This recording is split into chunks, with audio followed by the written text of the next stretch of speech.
시사본부. 네, 오태훈의 시사본부 듣고 계신 지금 시각 1시 10분 향하고 있습니다. 시사본부는 청취자 여러분들의 참여로 이루어지는 프로그램입니다.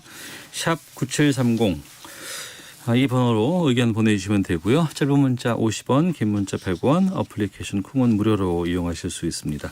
팟캐스트와 콩 KBS 홈페이지를 통해서 다시 들으실 수 있고요. 유튜브에서 일라디오 아니면 시사본부 이렇게 검색하시면 영상으로도 방송 모습 확인하실 수 있습니다. 매주 화요일에는 여야 현역 의원과 함께하는 정치화투 시간이 있습니다. 두 분 오늘 함께 자리하셨습니다. 더불어민주당 김성환 의원 오셨습니다. 어서 오십시오. 네, 안녕하세요. 김성환입니다. 반갑습니다. 네, 국민의힘 조혜진 의원도 나오셨습니다. 안녕하십니까? 예, 반갑습니다. 조혜진입니다. 예. 일부에서 양지열 변호사와 저희가 좀 말씀을 나눴는데 더불어민주당 정정순 의원이 오늘 새벽 이제 구속됐습니다. 네. 지난 29일 체포동의안을 국회에서 이제 가결을 했었는데요. 이 사안부터 좀 의견 듣고 본격적으로 좀 말씀 나누겠습니다. 김성환 의원께서 먼저. 예, 그동안 이제 국회가 검찰의 체포동의안이 오면 네. 대체로 이제 제 식구 감싸기를 하면서 통계를 보니까 4명 중에 3명은 그 방탄국회 내에서 보호를 해왔더라고요. 그야말로 방탄국회. 예. 그것 때문에 국회에 대한 이제 국민들의 따가운 시선과 질책이 있었는데, 네. 저희 당 의원이긴 합니다. 그 의원의 이제 잘잘못은 검찰 수사 과정과 이제 법의 판단을 보면 될 것 같고요. 저희 당에서도 이 방탄국회에 숨지 말고 당당히 가서 조사받아라라고 여러 차례 얘기를 했음에도 불구하고 본인이 정정순 의원에게 예. 본인이 그 길을 가지 않는 상황에서 뭐 저희 당 의원이라고 하더라도 제 식구 감싸기를 하는 건 적절치 않겠다고 하는 의견이 다수여서 네. 그때 뭐 국민의힘은 불참했습니다만 저희 당 의원들이 스스로 이 결정을 방탄국회를 하지 않겠다고 하는 의지를 상징적으로 보여준 사례 아닌가 싶습니다. 네. 앞으로도 그렇게 해야 되지 않을까 싶습니다. 예. 국민의힘은 이제 이 가결에 동참하지는 않으셨어요. 아예 다들 안 가신 건가요? 예, 본회의에 안 들어갔습니다. 예, 그 이유도 좀 여쭙겠습니다. 저희가 그렇게 한 거는 민주당 일은 민주당이 알아서 결정하라, 결자 해지하라. 예. 우리 끼워넣지 말라. 예. 그리고 이제 만에 하나 그게 부결이 되면. 도매금이죠. 우리가 또 덤터기를 쓸지도 모른다. 예. 그런 이제 과거에 그런 해프닝들이 있었기 때문에 그래서 민주당이 깔끔하게 스스로 처리하라는 그런 뜻이었고. 네, 가결됐다는 소식 들었을 때는 어떤 느낌이셨어요? 제가 저기 본회의장에 들어가지는 않았지만은 그 상황을 모니터로 다 보고 있었는데. 밖에서 보고 계셨군요. 예. 정정순 의원께서 신상 발언을 신청해서 네. 검찰의 체포 동의안 그 시한이 10월 15일이었다. 이미 지났다. 시효가 지난 체포 동의안을 처리하는 것은 그 위법이다. 네. 그 이야기하시고 검찰이 그 중에 몇 가지 혐의 중에 이미 자기 소명을 받아들여서 무혐의 처리했고 나머지 일부만 남아 있다. 네. 그리고 일부에서는 검찰 수사를 거부했다고 그러는데 거부한 적 없다. 일자를 조정하는데 그 검사가 일방적으로 자기가 정한 날짜만 고집해서 못 갔을 뿐이다. 그렇게 이야기를 하던데 표결 결과를 보면은 이제 소속 정당이 민주당에서 그 소명을 받아들이지 않았던 것이고, 그렇죠. 네. 또 법원이 구속영장을 발부해 준 걸 보면 역시 법원도 마찬가지로 그걸 수용하지 않은 걸로 그런 결과로 보여집니다. 예. 알겠습니다. 자, 본격적으로 이제 두 분과 정치화투 시작하도록 하겠는데요. 민주당 내년 4월 보궐선거에 공천하기로 결정을 했습니다. 네. 당원을 바꾸기로 이제 한 거죠. 네. 여기에 대해서 이제 민주당 입장을 좀 김성환 의원께서 말씀을 먼저 해주셔야겠는데요. 네. 저희 당의 잘못으로 보궐선거를 치를 경우에 후보를 내지 않겠다고 하는 당원이 있었는데 네.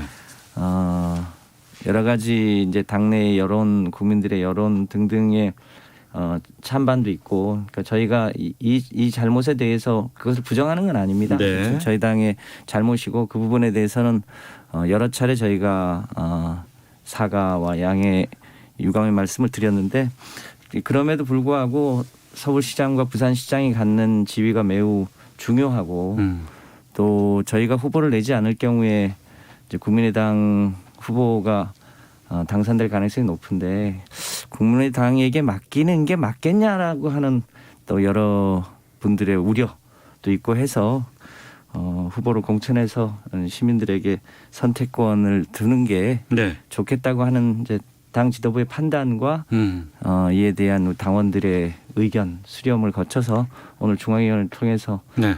당원을 부분적으로 보완하는 쪽으로 이렇게 결정을 했습니다. 거듭해서 이런 일을 만들게 된 것에 대해서 국민 예. 여러분께 죄송하다는 말씀 드립니다. 예. 앞으로 좀 더 책임 있게 더 그 원인이 됐던 문제들 잘 책임 있게 대책을 세우고 이런 일이 재발되지 않도록 네. 잘 챙기도록 하겠다는 말씀드립니다. 국민의힘은 상당히 좀 비판적인 이야기들이 많이 나오고 있어요. 여기에 대해서. 예. 김성원 의원님께서 민주당이 후보를 안 내면은 국민의당 후보가 될 가능성이 높다고 하셨는데 국민의힘. 그러면 안철수 후보가 되는 겁니까? 국민의힘이죠. 제가, 예. 네.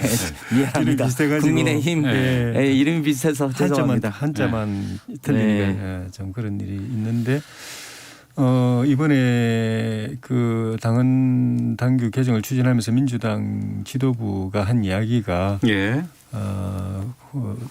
선거에서는 후보를 내는 게 공당의 책임이다. 마땅한 도리다. 이래 이야기를 하셨는데 그 맞는 말씀입니다. 네. 정당이 헌법에 규정되어 있는 그 최고의 기본 의무가 공직선거에서 후보를 내는 겁니다. 네.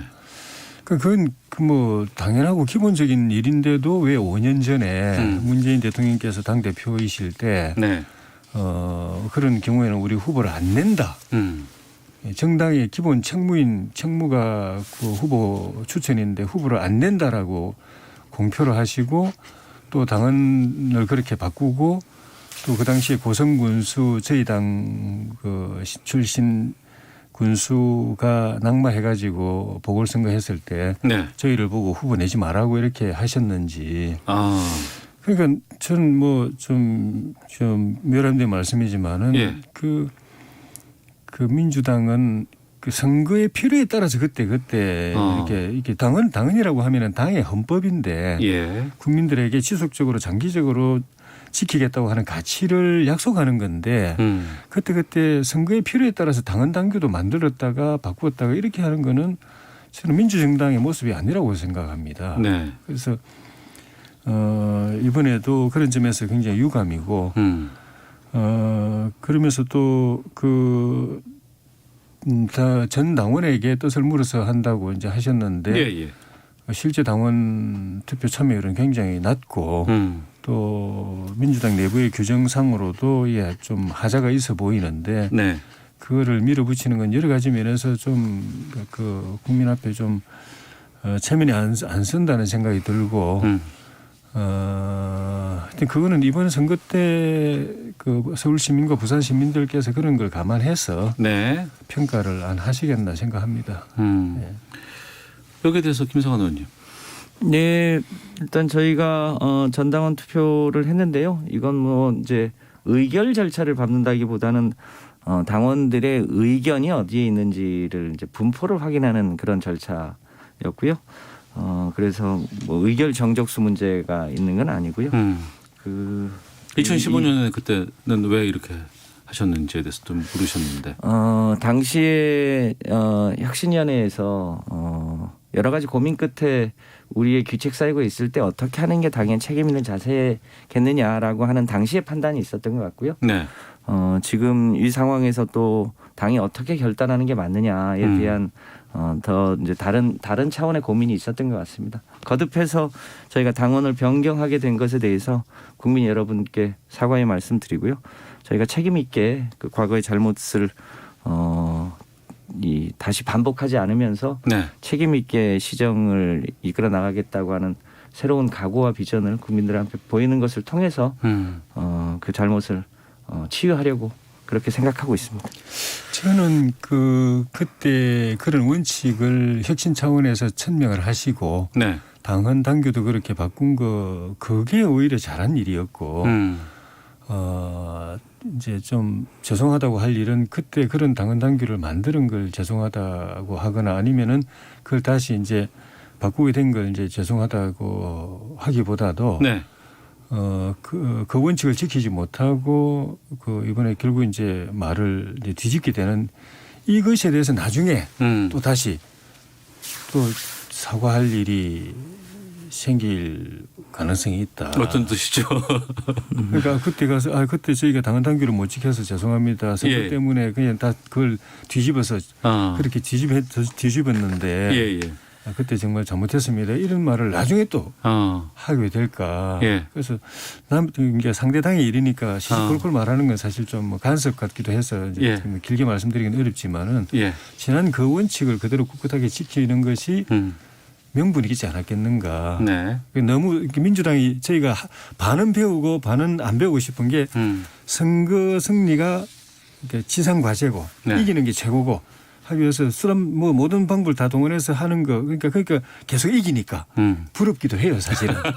그런데 그렇게 해서 민주 정치가 되나 나라의 정치 바로 가나 이기기만 하면 되나. 예. 그건 또 안 받고 안 본받고 싶은 그런 게 있습니다. 예. 뭐 국민의힘이야 당원에 그런 게 없어서 사실 지난 대통령 선거가 보궐선거로 치러진 거잖아요. 네네. 이제 저희 당의 당시 당원대로라고 하면 그때 소위 국민의힘에서는 이제 후보를 내는 문제를 아마 만약에 저희 입장이었으면 고민을 하셨을 텐데 네. 그런 당원을 안 만들으셔가지고 그런 뭐랄까 국민들에게 이걸 이제 변경하는 과정에서 사과를 안 하셔서 네. 되셔서 다행인데요. 어쨌든 저희도 이 과정을 통해서 저희 당헌이 민주적 여러 가지 재반 질서에 위배됨이 없는지를 다시 한번 잘 되돌아보고 지금 말씀하신 그런 사과를 거듭해서 하지 않도록 잘 챙기겠다는 말씀드립니다. 알겠습니다. 관련해서 청취자 의견 좀 소개해드리고 계속 이어가겠습니다. 6799님은 민주당 권리당원입니다. 저는 이번에 반대표했습니다. 이번 결정 얻은 것보다 잃은 것이 더 많을 것 같습니다. 라는 의견도 있고 8748님은 방탄국회 하지 않은 것은 참 잘하셨습니다. 하지만 보궐선거는 당원 그대로 후보를 내지 않기로 했다면 더 훨씬 얻는 게 많지 않았을까요? 라는 의견도 있고 0193님은 말을 바꾼 것은 안타깝지만 서울과 부산시장 후보를 내기로 한 것은 어쩔 수 없는 선택이었다고 봅니다. 라는 의견도 보내주셨는데요.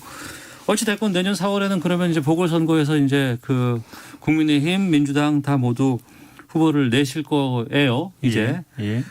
좀 거론되는 사람들이 좀 있는지 좀 여쭤볼까 하는데 이번에 국민의힘부터 좀 요즘 움직임들이 좀 꽤 많이 바빠지는 것 같더라고요. 예, 김종인 비대위원장께서 네. 서울시당 소속의 우리 중진 의원들 전 현직 의원들 만나시고 막걸리 회동하셨다면서요. 예. 또 부산의 중진 의원들도 또 만나시고 하는데 공교롭게도 그분들이 대체로 자천타천 출마가 거론되고 있는 분들이어서 네. 그런 자리에서 공천 룰에 대해서도 의논하고 공천 룰이 정해지면은 결단할 분들은 빨리 결단해야 되고 또 분발하기를 또 이제 촉구하고 네. 그러면서 또 경선 준비위원회에 이어서 경선 이제 보궐선거 준비기획단도 아마 곧 출범이 될 것 같고 네. 거기서 이제 전략을 짜고 여러 가지 준비를 할 테고 그러면서 저희는 어쨌든 이기기 위해서는 뜻을 같이 하는 범야권의 이 힘을 하나로 모으는 게 중요하기 때문에 네. 그래서 정책연대 또 선거연대 또 후보 단일화 같은 후보연대도 같이 네. 모색을 해서 큰 틀의 이 표결집 작업도 같이 진행을 하고 있습니다. 가능성 있는 후보 3분만 뽑아주신다면 어떤 분들이 좀 유력할까요? 그러기에는 좋은 후보가 너무 많아서 예를 들면 뭐 현역으로서는 이제 박진 의원님 또 권영세 의원님 이런 분들 또 요 직전에 원내대표였던 나경원 전 원내대표 또 당대표로 했던 이혜훈 전 의원 또 원내대표였던 김성태 전 의원 사무총장 했던 김용태 전 의원 또 직전 여의도 연구원장 했던 지상욱 전 의원 무엇부터 이제 또 바깥에 있는 분들도 예. 범야권으로 분류되고 있는 좀 전에 제가 뭐 살짝 말씀드렸죠. 농담사 말씀드렸지만 안철수 의원 본인 뜻과 무관하게 안 대표도 좀 거론이 되고 맞네요. 예. 적지 않습니다. 예. 알겠습니다. 민주당은요? 네. 뭐 아직까지 좀 본인들이 본격적인 의사 표현을 하지 않고 있습니다. 오늘 중앙위 결정이 난 이후에 조금씩 움직임이 있지 않을까 싶은데요. 서울시장 후보로는 지금 중기부 장관 하고 있는 박영선 장관님하고 전 원내대표했던 우상호 의원하고 네네. 전 최고위원이었던 박주민 의원이 이제 자천 타천으로 서울시장 후보군으로 거론이 되고 있고 부산시장은 부산은 어때요 정말? 해수부 장관하고 지금 국회 사무총장하고 있는 김영춘 전 의원하고 전 최고위원이었던 김혜영 의원하고 지금 전재수 재선 의원이죠. 이렇게 세 분이 자천 타천으로 서울시장과 부산시장 후보로 거론이 되고 있습니다. 근데 지도부에서 이렇게 거론되는 분으로 갈지 아니면 조금 더 특단의 대책을 세울지 이 여부에 대해서는 조금 더 여론의 추이나 이런 걸 좀 봐야 되지 않을까 싶습니다. 분위기상으로 부산은 지금 국민의힘에서 오히려 더 그냥 상당히 유리한 쪽으로 지금 보고 있는 곳 아니겠어요? 예, 부산은 그렇습니다. 어떻습니까? 예, 뭐 서울보다는 확실히 저희가 좀 낙관적인 전망이 많이 있고 후보로는 이제 전에 부산시장 하셨다가 지금 이제 현역 국회의원이신 서병수 의원님 그리고 박형준 전 국회의원 사무총장 또 청와대 정무수석 선언하셨죠. 박형준 전 위원장은 그리고 이현주 전 의원 그리고 박민식 전 의원 또 이진복 전 의원 또 유재중 전 의원 이런 분들인데 또 이진복, 유재중 이 두 분은 또 구청장 하셨다가 국회의원 되셨던 분들, 행정 경험 또 국회 경험 다 있으신 분들이고 또 국회 상임위원장도 하셨고 그러니까 이 부산 지역에 거론되고 있는 분들도 사실 굉장히 다 나름대로 중량감이 있는 분들입니다. 김무성 전 의원도 여기에 관심이 있다는 얘기가 들리던데 좀 확인해 주실 수 있어요? 얼핏 그런 이야기가 들리던데 좀 확인은 안 됩니다만은 뭐 본인 의사가 무관하게 거론된 건 아닌가 하는 그런 생각을 저는 합니다. 본인 이제 정치 은퇴를 하셨고 또 부산이고 하니까 정권 교체를 위해서 자기가 밑거름이 되겠다고 하신 그 정도였기 때문에 그냥 측근에서 누가 그런 가능성을 운을 한번 띄워봤는지는 모르겠는데 본인 생각은 조금 그런 쪽은 아니지 않겠는가 그렇습니다. 알겠습니다. 이제 뭐 연말 이제 2달도 채 남지 않았어요. 이제 그러고 나면은 곧바로 또 이제 4월 보궐선거 체제로 지금 정치권은 다 지금 갈 것 같고 또 그거 지나고 나면 바로 또 대선이 있는 상황이기 때문에 선거 체제로 본격적인 좀 여의도가 움직임이 있지 않을까라는 생각이 듭니다.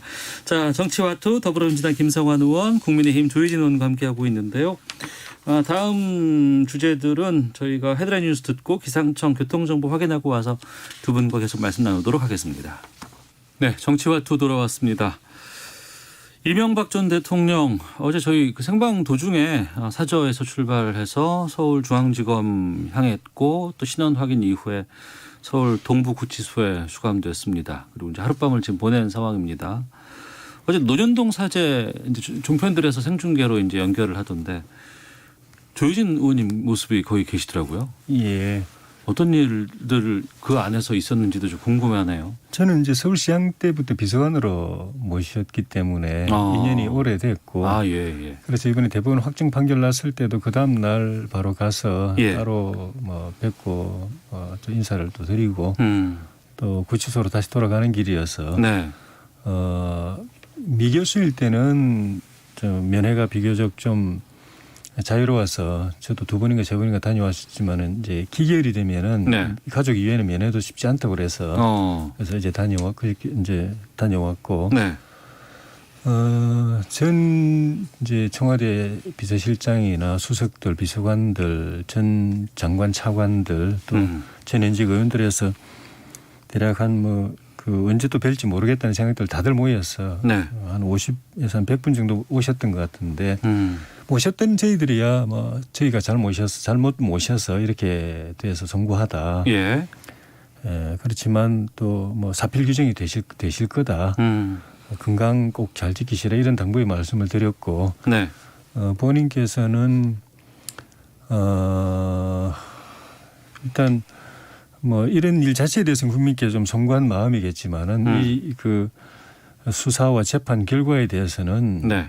그건 뭐 수용하기 쉽지 않으신 것 같아요. 말씀 안 하시지만은. 예. 그러면서도 이제 처음에는 그 원망 때문에 마음도 상하고 몸도 많이 상했는데 예. 이제는 마음 다 내려놓고 누구도 원망하지 않고 예. 구치소에서 수감 생활 성실하게 잘 하겠다. 근데 나라가 걱정되니까 밖에 있는 여러분이 나라를 잘 지켜달라. 네. 특히 현직에 있는 공직에 있는 분들이 열심히 해달라 그런 당부 말씀을 하셨습니다. 이명박 전 대통령의 재수감에 대해서 김성환 의원님은 어떻게 보셨어요? 네, 만시지탄이죠. 뭐 잘 아시겠습니다만 2007년도에 박근혜 이명박 당시 한나라당이었죠. 경선. 예, 네. 경선 때 도곡동 땅 의혹, BBK 의혹, 그리고 다스 의혹 그때 다 드러났던 얘기잖아요. 그때만 해도 마치 사실이 아닌 것처럼 했고 또 당시에 검찰이 면죄부를 주었는데 최근 들어서는 이제는 뭐 국민학생도 다스는 이명박 대통령 것이라고 이제 다 지금은 C라고 해야 됩니까? 라고 이제 다 알게 된 거 아닙니까? 네. 이제 그 진실이 지금에서 밝혀진 게 좀 아쉽죠. 그 진작 확인이 됐었어야 될 일인데 이제 그런 면에서 당시에 검찰은 왜 그때 진실에 접근하려고 하지 않았던가, 왜 면죄부를 줬던가 네. 이 부분에 대해서 국민적인 아쉬움이 훨씬 크고요.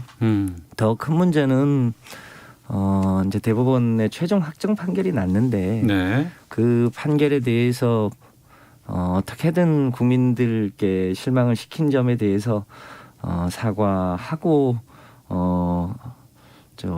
구치소로 갔어야 되는 거 아니냐라는 아쉬움이 많이 남는 거죠. 그 여전히 사과를 하지 않는 거는 마치 이게 일종의 현 정권의 정치적 탄압인 것처럼 비추려고 하는 그런 의도가 있는 건 아니냐. 네. 이런 것 때문에 더 아쉬움이 남습니다. 이제 지금에라도 소위 다스는 누구 거냐라고 하는 국민적 질문에 대해서 대법원이 최종적으로 확정 판결을 낸 것에 대해서 일종의 이제 역사의 일종의 이제 심판이 내려진 것이기 때문에 일단 이제 종지부는 찍었다 이렇게 보여지고요.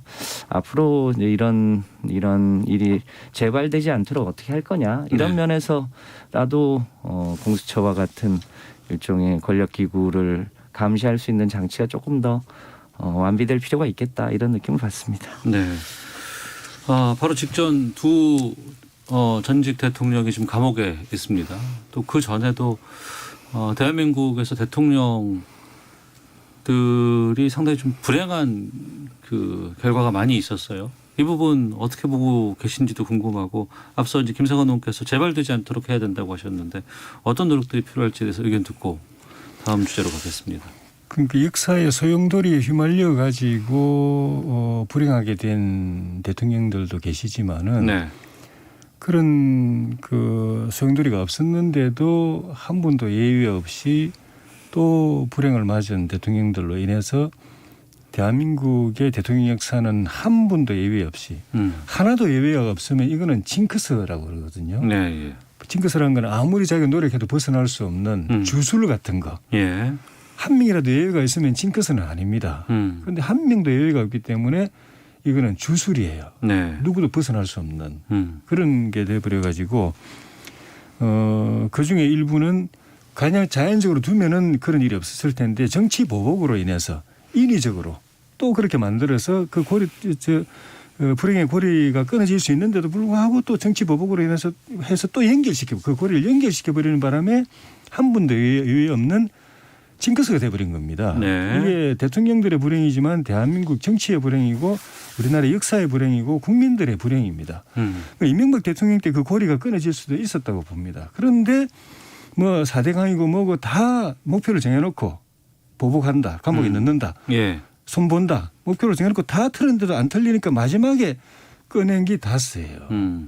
근데 다스에서 벌어진 그 임직원들에 의해서 저질러진 횡령 행위, 뇌물 행위를 이명박 대통령 본인의 행위로 간주해가지고 지금 이제 기소도 하고 유죄 판결도 내린 거 아닙니까? 예. 근데 이게 다스가 이명박 대통령께 아니면은 왜냐면 본인이 저지른 횡령이 아니고 네. 본인이 저지른 뇌물이 아닌데 본인 회사 그 회사에서 저질러졌는데 그 회사가 자기 거니까 그러니까 당신이 저지른 거다 똑같다 이 법리거든요. 알겠습니다. 근데 지금 법원에 가서 등기부를 뜯어보십시오. 다스가 MB 그 이명박 대통령 걸로 돼 있는지 여전히 현 그 대주주들 걸로 되어 있습니다. 네. 지금 만약 이명박 대통령이 나를 이렇게 다스 주인이라고 해서 이렇게 17년 형이라고 살리면 그러면 그 소유권 나한테 이전해라. 등기 이전해라. 네. 내가 감옥 가는 대신에 다스 내 거라고 하니까 이거라도 내 갖게 해달라고 그 신청하면 받아들여져야 되죠. 안 받아들여집니다. 그러니까 소유 말은 다스가 당신 거니까 거기서 저질러진 행위에 대해서 당신 책임져야 된다고 감옥 보내면서 다스를 안 주는 겁니다. 이게 이게 이 수사와 예. 재판의 결정적인 그 모순이에요. 그러니까 다 이거는 이 법이 아니다라고 생각하는 알겠습니다. 거죠. 마무리 좀 네. 부탁드리겠습니다. 정치 보복이라고 이제 강하게 말씀해 주고 계시는데요. 김성환 의원. 네. 그러니까 우리 이 대통령 직선 이후에 이제 7년 대통령 임기로 전두환 대통령이 한 이후에 5년 이제 단임 대통령제가 쭉 돼 왔지 않습니까? 네. 그러니까 그 단임 대통령들이 다 집권 후반기에 레임덕에 걸렸다는 점에서 공통점이 있긴 하지만 네. 김영삼 대통령이나 김대중 대통령은 또 퇴임 후에는 그 자기의 이 뭐랄까요 민주주의를 이끌었던 여러 가지 공과를 다 평가를 받으신 분들이 있기 때문에 전체가 다 그렇다고 평가하는 건 좀 옳지는 않은 것 같고요. 네. 다만 여전히 우리 대통령 5년 단임제가 갖고 있는 제도로서의 한계는 있어 보입니다. 그러니까 5년 단임제다 보니까 그 당선되자마자 조금 지나면 곧바로 레임덕에 걸릴 수 있는 소지들이 크고요. 그 국정 운영의 불안정성이 그걸로 연결이 되고 비효율성도 일부 있어서 만약에 우리나라가 대통령제를 유지한다면 일부 권력을 분산하거나 4년 중임제로 가는 게 맞지 않겠냐 이런 의견들도 있고요. 또 유럽의 내각제들을 이제 감안한 여러 요소들을 또 실험해 볼 수 있는 건 아니냐 이런 제도적으로 바꿔야 될 문제가 있을 텐데 우리가 워낙 이제 격동의 시기를 거쳐오다 보니까 생겼던 여러 가지 문제가 있고요. 또 대통령이 갖고 있는 권한은 국민에게 일시로 위임받는 권한이기 때문에 권한을 굉장히 절제하고 네. 겸손하게 써야 되는데 그렇지 않게 개인의 사유물로 써왔던 특히 지난 10여 년 과정이 그게 아주 심했던 시기 아니었습니까? 그런 후과를 지금 우리가 수습하고 있는 단계다라고 보여집니다. 제가 보기에는 뭐 아직 뭐 임기가 남아 있습니다만 이제 그런 면에서 문재인 대통령은 그 대통령제의 여러 가지 이 역사를 아마 새로 쓰는 대통령이 되시지 않을까 그렇게 예상합니다. 알겠습니다. 하나만 더 두 분께 말씀 여쭙고 마치도록 하겠습니다. 지금 1주택 재산세하고 그다음에 이제 그 주식 대주주 요건과 관련해서 상당히 그동안 논란이 좀 있었는데 당정청이 결론을 좀 낸 것 같아요. 재산세 인하는 공시지가 6억 원 이하 그리고 주식 대주주 요건은 뭐 3억 얘기도 있었지만 현행 10억 원을 그대로 유지하는 쪽으로 가닥 잡혔다고 하는데 김성환 의원님 정리해 주시죠. 네. 재산세 문제는 이게 국세가 아니라 지방세이기 때문에 네. 국가가 그 재산세를 뭐 한꺼번에 낮춰주거나 이런 게 지방 정부의 운영에 큰 타격을 미칠 수 있어서 그리고 지금 최근에 이 부동산 가격을 이제 실제로 시장 가격에 맞춰서 해야만 그 조세의 형평성 문제가 있기 때문에 이제 시장 가격을 반영하는 체제로 가되 또 세금 부담이 한꺼번에 1주택자에게 너무 늘어나는 것은 적절치 않다는 것이 있어서 그래서 조정을 하게 됐고요. 대주주 요건을 10억에서 3억으로 낮추는 문제는 일단 용어상 네. 3억 원어치의 주식을 갖고 있는 사람을 대주주라고 볼 수 있느냐 이런 문제에서부터 시작해서 그거 역시 이 주식시장에 주는 영향이 너무 한꺼번에 파장을 미칠 수 있으므로 예. 조금 더 시장 상황을 놓고 시장에 미치는 영향이 좀 최소화될 수 있도록 해보자고 하는 취지로 이번에 조정을 다시 하게 된 것 같습니다. 네, 여기에 대해서 국민의힘은 어떤 입장이세요?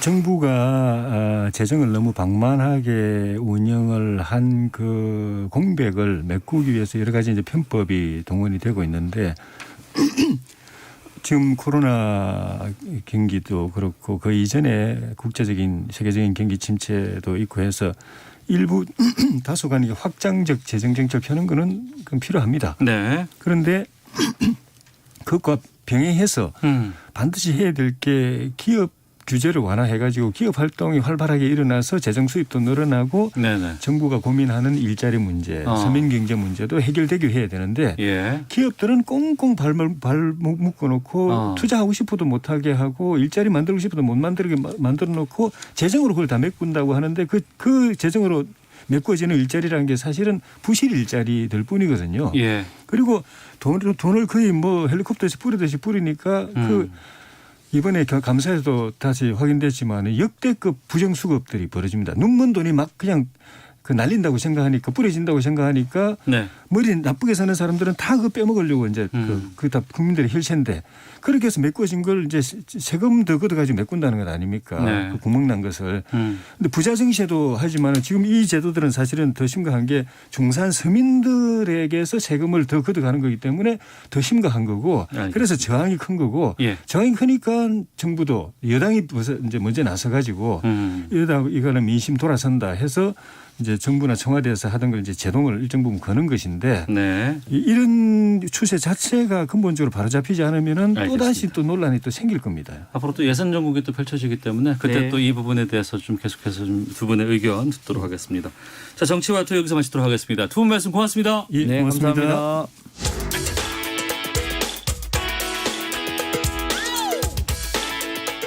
오태훈의 시사본부는 여러분의 소중한 의견을 기다립니다. 짧은 문자 50원, 긴 문자 100원의 정보 이용료가 되는 샵 9730, 우물정 9730번으로 문자 보내주십시오. KBS 라디오 앱 콩은 무료입니다. KBS 라디오 오태훈의 시사본부.